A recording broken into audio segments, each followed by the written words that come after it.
ಎಲ್ಲರಿಗೂ ನಮಸ್ಕಾರ ಸ್ನೇಹಿತರೆ ಇನ್ಕಮ್ ಟ್ಯಾಕ್ಸ್ ಡಿಪಾರ್ಟ್ಮೆಂಟ್ದಿಂದ ನೇಮಕಾತಿಯ ಹೊಸ ಅಧಿಸೂಚನೆ ಬಿಡುಗಡೆಯಾಗಿದೆ ನೋಡಿ. ಬೋತ್ ಮೇಲ್ ಆ್ಯಂಡ್ ಫಿಮೇಲ್ ಪುರುಷ ಮತ್ತು ಮಹಿಳಾ ಅಭ್ಯರ್ಥಿಗಳು ಇಬ್ಬರು ಅರ್ಜಿಗಳನ್ನು ಸಲ್ಲಿಸಬಹುದು. ಹಾಗೆ ಈ ಒಂದು ಹುದ್ದೆಗಳು ಸರ್ಕಾರಿ ಉದ್ಯೋಗಗಳು ಹಾಗೆ ಕಾಯಂ ಉದ್ಯೋಗಗಳಾಗಿರ್ತವೆ. ಕರ್ನಾಟಕದಲ್ಲೂ ಕೂಡ ಹುದ್ದೆಗಳಿರ್ತವೆ ನೋಡಿ. ಆನ್ಲೈನ್ ಅಪ್ಲೈ ಮಾಡಬೇಕಾಗುತ್ತೆ. ಆಫಿಷಿಯಲ್ ವೆಬ್ಸೈಟಿಗೆ ಹೋಗಿ MTS ಟ್ಯಾಕ್ಸ್ ಅಸಿಸ್ಟೆಂಟ್ ಮತ್ತು ಹವಾಲ್ದಾರ್ ಪೋಸ್ಟ್ಗಳಿಗೆ ನೇಮಕಾತಿ ನಡೀತಾ ಇದೆ ನೋಡಿ. ಸಂಪೂರ್ಣವಾಗಿ ನೀವು 10th ಏನಾದರೂ ಪಾಸಾಗಿದ್ದರೆ ನೀವು ಕೂಡ ಅರ್ಜಿಗಳನ್ನು ಸಲ್ಲಿಸಬಹುದಾಗಿರುತ್ತೆ. ಇನ್ನು ಫ್ರೆಂಡ್ಸ್ ಇಲ್ಲಿ ನೋಡಿ, ಈ ಒಂದು ಹುದ್ದೆಗಳು ಸಂಪೂರ್ಣವಾಗಿ ಆದಾಯ ಇಲಾಖೆಯಿಂದ ನೇಮಕಾತಿಯಾಗಿರುತ್ತೆ. ಟ್ಯಾಕ್ಸ್ ಅಸಿಸ್ಟೆಂಟ್, ಹವಾಲ್ದಾರ್, ಮಲ್ಟಿಟಾಸ್ಕಿಂಗ್ ಸ್ಟಾಫ್ MTS ಹುದ್ದೆಗಳಾಗಿರ್ತವೆ. ಕಸ್ಟಮ್ ಡಿಪಾರ್ಟ್ಮೆಂಟ್ದಿಂದ ತೆರಿಗೆ ಇಲಾಖೆಯಿಂದ ನೇಮಕಾತಿಯಾಗಿರುತ್ತೆ. ಹಾಗೇನು ಅಪ್ಲೈ ಮಾಡೋ ಆನ್ಲೈನ್ ಇರುತ್ತೆ. ಆಫಿಷಿಯಲ್ ವೆಬ್ಸೈಟಿಗೆ ಹೋಗಿ ನೀವು ಅರ್ಜಿಗಳನ್ನು ಸಲ್ಲಿಸಬಹುದು. ಅರ್ಜಿ ಸಲ್ಲಿಕೆ ನೇರ ಲಿಂಕು ವಿಡಿಯೋ ಡಿಸ್ಕ್ರಿಪ್ಷನ್ ಬಾಕ್ಸಲ್ಲಿರುತ್ತೆ ನೋಡಿ. ಇಲ್ಲಿ ನೋಡಿ, ಯಾರು ಅಪ್ಲೈ ಮಾಡಬೇಕು ಅಂತ ಕೊಟ್ಟಿದ್ದಾರೆ. ಬೋತ್ ಮೇಲ್ ಆ್ಯಂಡ್ ಫಿಮೇಲ್ ಪುರುಷ ಮತ್ತು ಮಹಿಳಾ ಅಭ್ಯರ್ಥಿಗಳು ಇಬ್ಬರು ಈ ಒಂದು ಹುದ್ದೆಗಳಿಗೆ ಅರ್ಜಿಗಳನ್ನು ಸಲ್ಲಿಸಬಹುದು. ಇನ್ನು 18,000ದಿಂದ 81,000ವರೆಗೂ ಪರ್ ಮಂತ್ ಸ್ಯಾಲ್ರಿ ಆಗಿರುತ್ತೆ ನೋಡಿ. ಇದು ಜಾಸ್ತಿ ಕೂಡ ಆಗ್ತಾ ಹೋಗುತ್ತೆ. ಹಾಗೇನು ಈ ಒಂದು ಹುದ್ದೆಗಳಿಗೆ ಅರ್ಜಿ ಸಲ್ಲಿಸುವಂಥ ಅಭ್ಯರ್ಥಿಗಳಿಗೆ ಏಜ್ ಲಿಮಿಟನ್ನು ನೋಡೋದಾದರೆ 18ರಿಂದ 27 ವರ್ಷದ ಒಳಗಿನವರು ಅರ್ಜಿಗಳನ್ನು ಸಲ್ಲಿಸಬಹುದು. OBC ಅಭ್ಯರ್ಥಿಗಳಿಗೆ 3 ವರ್ಷ, SC/ST ಅಭ್ಯರ್ಥಿಗಳಿಗೆ 5 ವರ್ಷ ಹಾಗೂ PWD ಅಭ್ಯರ್ಥಿಗಳಿಗೆ 10 ವರ್ಷಗಳ ವಯೋಮಿತಿ ಸಲ್ಲಿಕೆ ಕೂಡ ಇರುತ್ತೆ. ಆದಷ್ಟು ನಿಮ್ಮ ವಯಸ್ಸಿನ ಲೆಕ್ಕಾಚಾರ ಮಾಡಿಕೊಂಡು ನೀವು ಅರ್ಜಿಗಳನ್ನು ಸಲ್ಲಿಸಬಹುದು. ಇನ್ನು ಈ ಒಂದು ಹುದ್ದೆಗಳಿಗೆ ಅರ್ಜಿ ಸಲ್ಲಿಸುವಂಥ ಅಭ್ಯರ್ಥಿಗಳಿಗೆ ಜನರಲ್, OBC, SC/ST, PWD ಯಾವುದೇ ಕ್ಯಾಂಡಿಡೇಟ್ ಆಗಿದ್ದರೂ ನಿಮಗೆ ಯಾವುದೇ ರೀತಿಯ ಒಂದು ಅಪ್ಲಿಕೇಶನ್ ಫೀ ಇರಲ್ಲ. ಫ್ರೀಯಾಗಿ ನೀವು ಆನ್ಲೈನ್ ಮೂಲಕ ಅರ್ಜಿಗಳನ್ನು ಸಲ್ಲಿಸಬಹುದಾಗಿರುತ್ತೆ.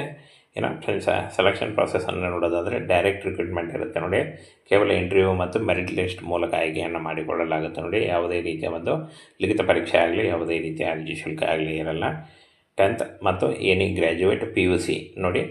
10th ಹಾಗೂ PUC ಮತ್ತು ಎನಿ ಗ್ರ್ಯಾಜುಯೇಟ್ ಯಾವುದೇ ಒಂದು ನೀವು ಡಿಗ್ರಿಯನ್ನು ಹೊಂದಿದ್ದರೂ ನೀವು ಅರ್ಜಿಗಳನ್ನು ಸಲ್ಲಿಸಬಹುದು. ಇನ್ನು ಇದಕ್ಕೆ ಆನ್ಲೈನ್ ಅಪ್ಲೈ ಮಾಡುವಾಗ ಬೇಕಾಗುವಂಥ ಇಂಪಾರ್ಟೆಂಟ್ ಡಾಕ್ಯುಮೆಂಟನ್ನು ನೋಡೋದಾದರೆ ಪಾಸ್ಪೋರ್ಟ್ ಸೈಜ್ ಫೋಟೋಗ್ರಾಫಿ, ಇನ್ನು signature, Aadhaar card, education certificate, cost certificate, age proof ಇಷ್ಟನ್ನು ತೆಗೆದುಕೊಂಡು ನೀವು ಆನ್ಲೈನ್ ಮೂಲಕ ಅರ್ಜಿಗಳನ್ನು ಸಲ್ಲಿಸಬಹುದಾಗಿರುತ್ತೆ. ಹಾಗೇನು ಅರ್ಜಿ ಸಲ್ಲಿಕೆ ಆಲ್ರೆಡಿ ಶುರುವಿದೆ. ಇನ್ನು ಮುಂದಿನ 60 ದಿನದ ಒಳಗಾಗಿ ನೀವು ಆನ್ಲೈನ್ ಮೂಲಕ ಈ ಒಂದು ಹುದ್ದೆಗಳಿಗೆ ಅರ್ಜಿಗಳನ್ನು ಸಲ್ಲಿಸಬಹುದಾಗಿರುತ್ತೆ ನೋಡಿ. ಸಂಪೂರ್ಣವಾಗಿ ಕಾಯಂ ಉದ್ಯೋಗಗಳ ಹಾಗೆ ಸರ್ಕಾರಿ ಉದ್ಯೋಗಗಳಾಗಿರ್ತವೆ. ಸ್ನೇಹಿತರೆ, ಇನ್ಕಮ್ ಟ್ಯಾಕ್ಸ್ ಡಿಪಾರ್ಟ್ಮೆಂಟ್ದಿಂದ ನೇಮಕಾತಿಯ ಹೊಸ ಅಧಿಸೂಚನೆ ಬಿಡುಗಡೆಯಾಗಿದೆ ನೋಡಿ. ಬೋತ್ ಮೇಲ್ ಆ್ಯಂಡ್ ಫಿಮೇಲ್ ಪುರುಷ ಮತ್ತು ಮಹಿಳಾ ಅಭ್ಯರ್ಥಿಗಳು ಇಬ್ಬರು ಅರ್ಜಿಗಳನ್ನು ಸಲ್ಲಿಸಬಹುದು. ಹಾಗೆ ಈ ಒಂದು ಹುದ್ದೆಗಳು ಸರ್ಕಾರಿ ಉದ್ಯೋಗಗಳು ಹಾಗೆ ಕಾಯಂ ಉದ್ಯೋಗಗಳಾಗಿರ್ತವೆ. ಕರ್ನಾಟಕದಲ್ಲೂ ಕೂಡ ಹುದ್ದೆಗಳಿರ್ತವೆ ನೋಡಿ.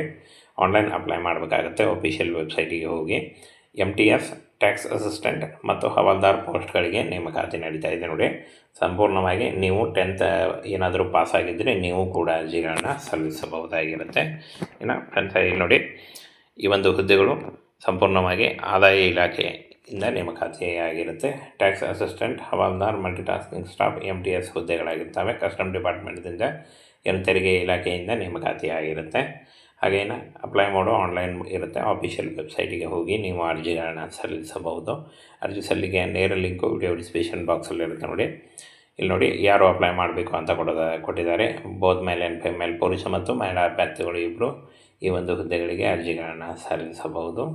ಇನ್ನು 18,000ದಿಂದ 81,000ವರೆಗೂ ಪರ್ ಮಂತ್ ಸ್ಯಾಲ್ರಿ ಆಗಿರುತ್ತೆ ನೋಡಿ. ಇದು ಜಾಸ್ತಿ ಕೂಡ ಆಗ್ತಾ ಹೋಗುತ್ತೆ.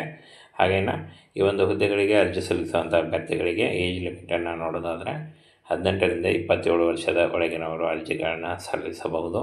OBC ಅಭ್ಯರ್ಥಿಗಳಿಗೆ 3 ವರ್ಷ, SC/ST ಅಭ್ಯರ್ಥಿಗಳಿಗೆ 5 ವರ್ಷ ಹಾಗೂ PWD ಅಭ್ಯರ್ಥಿಗಳಿಗೆ 10 ವರ್ಷಗಳ ವಯೋಮಿತಿ ಸಲ್ಲಿಕೆ ಕೂಡ ಇರುತ್ತೆ. ಆದಷ್ಟು ನಿಮ್ಮ ವಯಸ್ಸಿನ ಲೆಕ್ಕಾಚಾರ ಮಾಡಿಕೊಂಡು ನೀವು ಅರ್ಜಿಗಳನ್ನು ಸಲ್ಲಿಸಬಹುದು.